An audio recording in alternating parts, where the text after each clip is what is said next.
Abra sua Bíblia em Números capítulo 23, a gente vai ler do versículo 19 em diante, que diz assim: Deus não é homem para que minta, nem filho do homem para que se arrependa.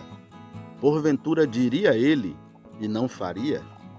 Ou falaria e não confirmaria? Eis que recebi mandado de abençoar, pois ele tem abençoado, e eu não posso revogar. Não viu iniquidade em Israel, nem contemplou maldade em Jacó. O Senhor seu Deus é com ele, e nele, e entre eles se ouve o alarido de um rei. Deus os tirou do Egito, as suas forças são como a do unicórnio. Pois contra Jacó não vale encantamento, nem adivinhação contra Israel. Nesse tempo se dirá de Jacó e de Israel: que coisa Deus tem feito! Eis que o povo se levantará como a leoa e exalçará como o leão. Não se deitará até que coma a presa e beba o sangue de seus mortos. Aqui está a palavra do Senhor, irmãos. Diria ele e não faria? Hoje o Senhor está me colocando aqui para falar para você nesse dia que Ele é fiel para cumprir tudo que Ele prometeu na Escritura. Eu lembro também da passagem quando Deus chama Jeremias, e Deus dá uma visão a Jeremias e pergunta: Jeremias, o que você vê? E Jeremias diz: eu vejo uma vara de amendoeira. E o Senhor diz: pois eu velo para cumprir a minha palavra. Deus se empenha em cumprir aquilo que Ele promete. Isso aqui, irmãos, não foi inspirado para ser um livro de filosofia. Aleluia.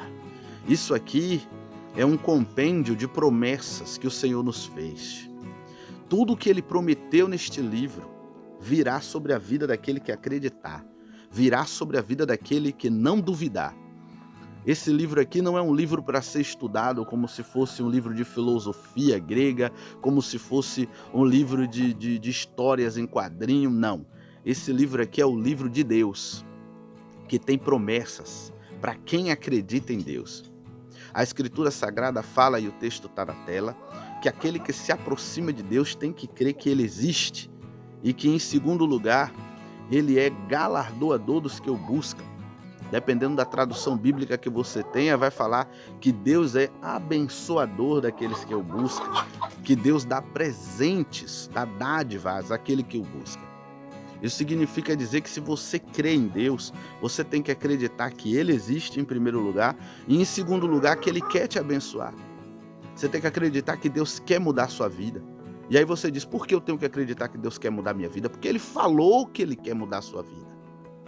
Ele fez promessas aqui, que praga alguma chegaria à nossa tenda. Ele fez promessas de que aquele que crê venceria os desafios dessa vida. Ele fez promessas que aquele que crê o maligno não toca. Ele fez promessas que aquele que acreditar em Jesus vai ser salvo, vai escapar do inferno, vai para o céu. Contra nós não vale encantamento, como foi lido aqui, não vale macumba. Não tem bruxaria, não tem demônio contra a igreja do Senhor Jesus. E quem é a igreja do Senhor Jesus? Aquele que acredita nesse livro e não duvida. E aqueles que duvidam, nada recebem, e por não receberem, continuam duvidando ainda mais e continuam entrando em um ciclo de incredulidade, que jamais poderão sair desse ciclo, e por causa da incredulidade começa a disseminar sobre a vida de outras pessoas incredulidade. E aí o que acontece com essas pessoas que oram com dúvida? Não recebem. E por não receber, continuam aumentando a sua dúvida. E por eles não receber, eles acreditam que tem promessa de Deus aqui que não vai vir sobre a vida deles. Eles acreditam que tem coisas que Deus prometeu aqui, mas que não vai vir sobre a vida deles, que Deus prometeu a outras pessoas. Mas a Escritura diz, o texto está na tela, que Jesus é o sim de Deus para todas quantas promessas existirem neste livro. Temos o sim em Jesus. Cristo morreu para nos abençoar. Cristo morreu para transformar nossa vida. Será que Deus não quer restaurar seu casamento? Será que Deus não quer, de fato, que você tenha um emprego, ou que você tenha uma maneira de sobreviver nessa terra, que você tenha pão dentro de sua casa? Será que Deus não quer que você deixe de ser perturbado de noite por maus pensamentos, por maus sonhos? Será que Deus não quer te livrar do poder noturno? Será que Deus não quer te livrar desse demônio que te perturba? É isso que você acredita? Olha a gravidade da gente duvidar de Deus. A gente vai orar aqui ainda. Mas, irmão Dave, você está dizendo que Deus não ouve minha oração quando eu duvido? Não estou dizendo que Ele não ouve, eu estou dizendo que Ele não atende. Agora, por que Ele não atende, eu vou te explicar agora. Veja só, Deus fez promessas. Ele disse que faria determinada coisa na nossa vida. Quando a gente duvida que aquilo vai acontecer na nossa vida, quando a gente duvida que Deus está ouvindo, Deus disse que vai ouvir. Deus disse o quê? Qual a promessa do Senhor? Buscar-me-eis e me achareis, quando me buscardes de todo o vosso coração. Então, se você vai até Deus com todo o coração, você vai encontrá-lo. Por quê? Porque Ele disse que você ia encontrá-lo. Ele é o tipo de Deus que está escondido e que não vai dificultar a tua procura. Quando você fizer sinal de que quer procurá-lo, Ele vem ao seu encontro e se deixa achar, porque Deus quer ser achado. Agora veja que situação. Quando nós duvidamos que nossas orações estão sendo ouvidas, quando nós duvidamos que Deus quer nos perdoar, quando nós duvidamos que Ele prometeu uma coisa e a gente diz, será que Ele vai fazer mesmo aquilo que Ele prometeu? O que a gente está querendo dizer? Só tem duas opções. A primeira, o Senhor Deus prometeu coisas que Ele não tem poder para cumprir. Se Ele prometeu e você acha que Ele não vai fazer na sua vida, é porque Ele não tem poder para fazer na sua vida. E isso já mexe no caráter de Deus. Quando você ora achando, que Deus não vai ter poder para fazer aquilo na sua vida, você está dizendo que Deus não é poderoso, Ele não é todo poderoso. A segunda opção, quando você ora com dúvida, você olha, vê a promessa de Deus e diz, Senhor, será que Deus está me ouvindo mesmo? Será que Deus vai fazer mesmo? Só tem a segunda opção. Ele prometeu coisas que Ele não deseja cumprir. Mais uma vez você mexendo no caráter de Deus. Ou Deus não tem poder para fazer, ou Deus não tem poder para restaurar seu casamento, ou Deus não tem poder para te dar um emprego, ou Deus não tem poder para curar sua enfermidade, ou Deus não quer. Se Deus não tem poder, você está chamando Ele de fraco, e Ele não vai aceitar um negócio desse. Se Deus não quer, você está dizendo a Ele que Ele é impiedoso, e que você tem mais misericórdia do que Ele, porque se você estivesse no lugar dele, você faria. Você entende por que Deus não está atendendo sua oração? Você entende qual é o ciclo do incrédulo? Por que Deus não se permite achar por um incrédulo? Aquele que busca a Deus com dúvida nunca vai encontrá-lo. Porque Deus se esconde. Porque você está pondo à prova o caráter dele. Ou ele não pode fazer, ou ele não quer fazer. Então, em nome de Jesus, pare de duvidar. Quando você ouve a pregação do Evangelho, como eu estou falando aqui agora, se você crer e não duvidar, o poder de Deus virá sobre a sua vida hoje e vai transformar sua casa.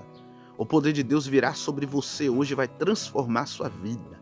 Se você não duvidar, abra a Escritura, procure uma promessa de Deus e comece a invocar ela para a sua vida. E acredite que isso vai acontecer. O Senhor vai achar fé no seu coração e Ele vai enviar dos céus aquilo no tempo certo dele. Muitas vezes o Senhor nos prova com o tempo. Deus fez uma promessa a Abraão. Ele disse que Abraão seria pai de uma grande nação.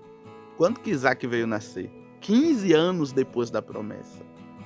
Deus fez várias promessas no Velho Testamento e no Novo também, que só vem se cumprir anos depois.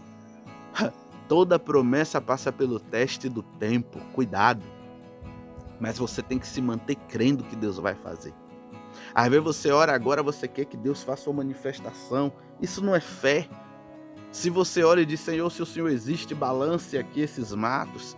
Se o Senhor existe, derruba esse copo da mesa.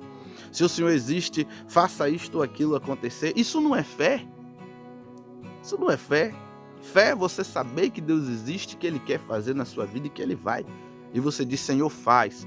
Agora, se aquilo que você está pedindo não é o melhor para a tua vida, Deus não vai fazer e Ele vai lhe dizer por que não vai fazer. Não se preocupe, não. Jesus disse que aquele que pede pão recebe pão, que aquele que pede peixe recebe peixe, aquele que pede pão não recebe pedra, aquele que pede peixe não recebe cobra. Deus sabe dar coisa boa a seus filhos, então muitas coisas que você está pedindo ainda não chegou, não é nem por falta de fé, é porque você está pedindo coisas que parecem ser boas aos seus olhos, mas na verdade não é. São coisas que vai te afastar de Deus. São coisas ou pessoas que vão te afastar de Deus. Coisas ou pessoas que vai te levar para uma vida mais distante do Senhor ou para uma vida de dores. Então, cuidado. Deus sabe o que é o melhor para a gente. Confie em Deus. Fé é confiar em Deus. Então, confie no Senhor. Em nome de Jesus. Em nome de Jesus. Ore comigo agora. Senhor, dá coragem. Senhor, como aquele homem que tinha um filho epilético, que o Senhor expulsou o demônio da vida daquele jovem, e aquele pai chegou para o Senhor e falou: Senhor, eu creio que o Senhor pode expulsar o demônio da vida dele. E no momento ele disse: Senhor, ajuda a minha incredulidade, ajuda eu a ter fé. A mesma coisa, Senhor, tem gente aí do outro lado pedindo ao Senhor para ter fé, pedindo ao Senhor para ajudar na incredulidade. Senhor, abre os olhos dessa pessoa. Meu Deus, em nome de Jesus, dá o dom da fé a essa pessoa. Pai, em nome de Jesus, quebra toda a maldição sobre a vida dessa pessoa. Meu Pai, corta os grilhões. Meu Senhor, no nome de Jesus, abençoa esta vida. Senhor, em nome de Jesus, faz com que Satanás solte a vida dela, solta a mente dela. Meu Deus, em nome de Jesus, envia anjos poderosos para arrancar os demônios de ao redor ou de dentro dessas pessoas. Pai, em nome de Jesus, como o Senhor fez com Paulo, que caiu escamas dos olhos dele, faz com que as escamas dos olhos dessas pessoas caia.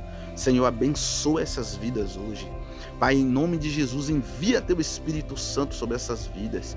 Senhor, em nome de Jesus, liberta essas pessoas.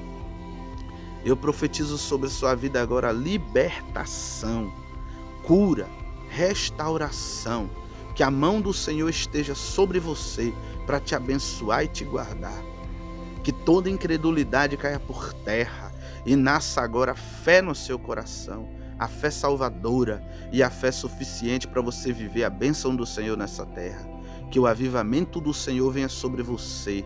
Em nome de Jesus, terra, produza. Em nome de Jesus, produza.